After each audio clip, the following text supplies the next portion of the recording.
Hey, how you doing? We're going to watch a fight. It's King of the Streets, and this time it's on a roof.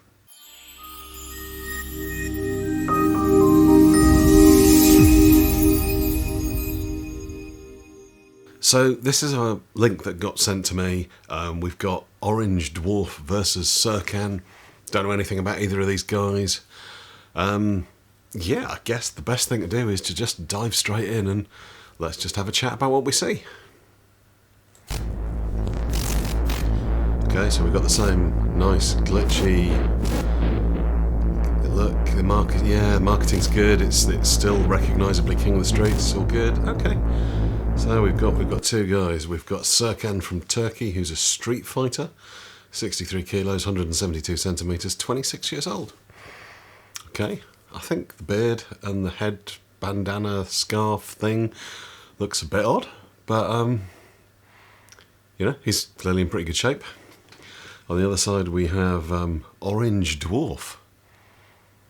Interesting choice of name.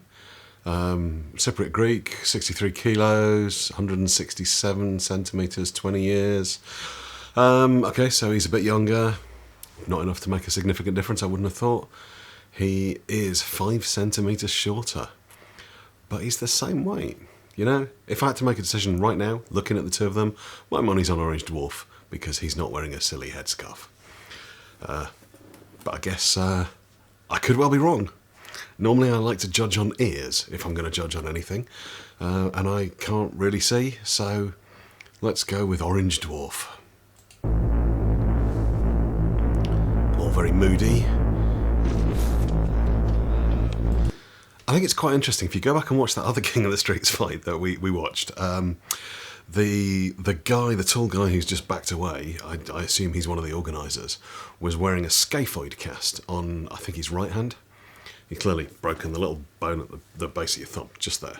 You break it from falling onto an outstretched hand, the sort of thing that could happen if somebody were to pick you up and slam you into the ground. That's exactly how I broke my scaphoid. But in this one, he's not wearing a scaphoid cast, but his hand is strapped up. Just thought, interesting little aside. Yeah, they've managed to bring some graffiti. Is that actual graffiti, do you think? Or is that like special graffiti that they've brought in just for the video? There's certainly not much in the way of a crowd at this one. I think I preferred the dark aesthetic of the underground fight. It's much more Jean-Claude Van Damme. This just seems a little bit summery, really. Okay, so he's wearing a scary shorts. Okay, right. Let's just go back and check something here. Right, so they've both got their hands wrapped. This guy, Serkan, I think he is, headscarf. He doesn't look comfortable in those wraps, does he?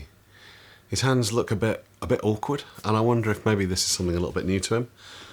The other guy definitely seems to be much more comfortable, much happier. You ready? Go! Let's go, guys. Let's go. Okay, nice bit of respect. So we've got a fight. Let's see how it goes.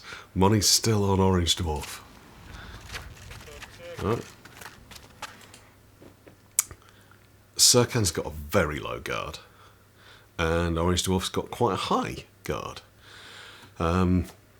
Based on the style of the shorts he's wearing and the fact that he's got his hands up nice and high, I suspect that Orange Dwarf might have done some Muay Thai or something along those lines, maybe kickboxing, but let's see. From the looks on the faces, Serkan looks, I mean, it's just a still image, you can't really judge too harshly, but he doesn't look comfortable.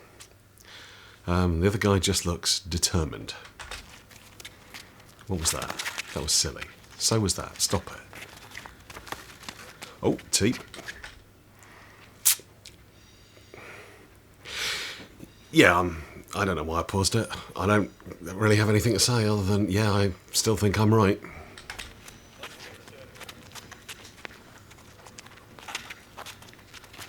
Oh, okay.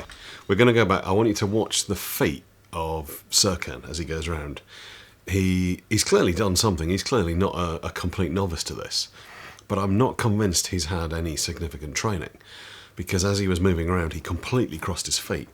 And he was quite lucky that he didn't really suffer because of it. Have we gone back far enough? Let's have a look. Just watch his feet as he moves across. There.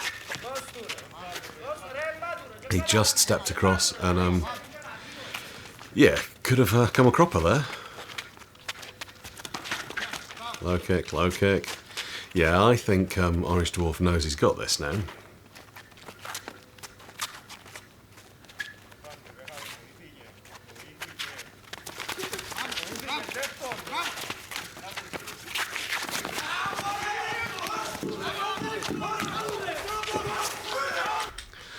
I don't think you can argue with that. I'm going to go back and watch it again, and this time I'm not going to just sit here silently.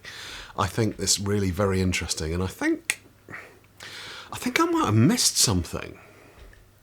So let's go right the way back and watch it. Clearly it's not very long, so it's not going to take us long to go through. But just I noticed a bit of a bruise on the side of Serkan's head, and either it's been completely cut out, or somehow I managed to completely skip past it. Maybe I paused at the wrong moment, but it looks like maybe he might have caught a cross to the face. So there we go, yeah, low kick, yeah, so this is about when we paused, isn't it? What have we got going on here? This is lovely, he's moving around, he's got definite control, he's keeping his distance. Serkan clearly doesn't know, oh, there's a cross to the face. Yeah.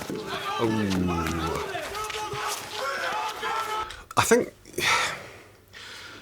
as a grappler who's very much into cross training, somebody who I love to wrestle, I love BJJ, I love getting out there and doing different things, Scottish backhold, sambo, whatever. I'm happily give it a go. I'll happily get involved, see what I can learn from people, because there's always things they can teach you.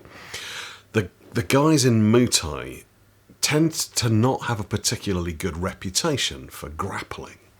But I think what we've just seen is a very clear demonstration that a nice Muay Thai clinch can be an effective way of taking somebody down if they don't have much in the way of a takedown defence. And I don't think that's an unfair thing to say. I think that Serkan didn't have much of a takedown defence. He didn't appear to have much of a kicking defence or a punching defence either, which might have been a good idea if you were going to get into a street fight. Especially one that was going to be put on the internet. So let's just go back and watch that little clinch takedown again, because I think it was a thing of beauty.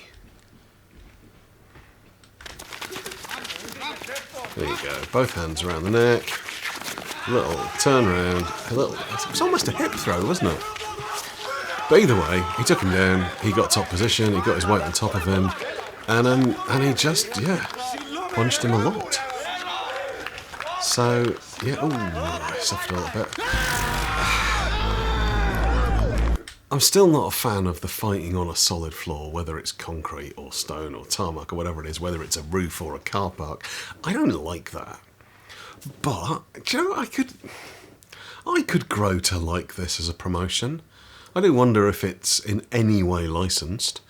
I suspect not. So I do wonder about things like insurance. If somebody were to get properly seriously hurt, would they have medical attention? Is there anybody there that knows anything other than absolute basic first aid? These are things I'd probably want to know, but then I'm quite old, so maybe that's why. So yeah, what do you think? Stick something in the comments, let me know. Did I miss something? Or do you agree with what I've said? Yeah, Orange Dwarf, interesting name. Clearly quite a tidy fighter, so good on him. And if you've made it to this far in the video, then good on you too. Fight team.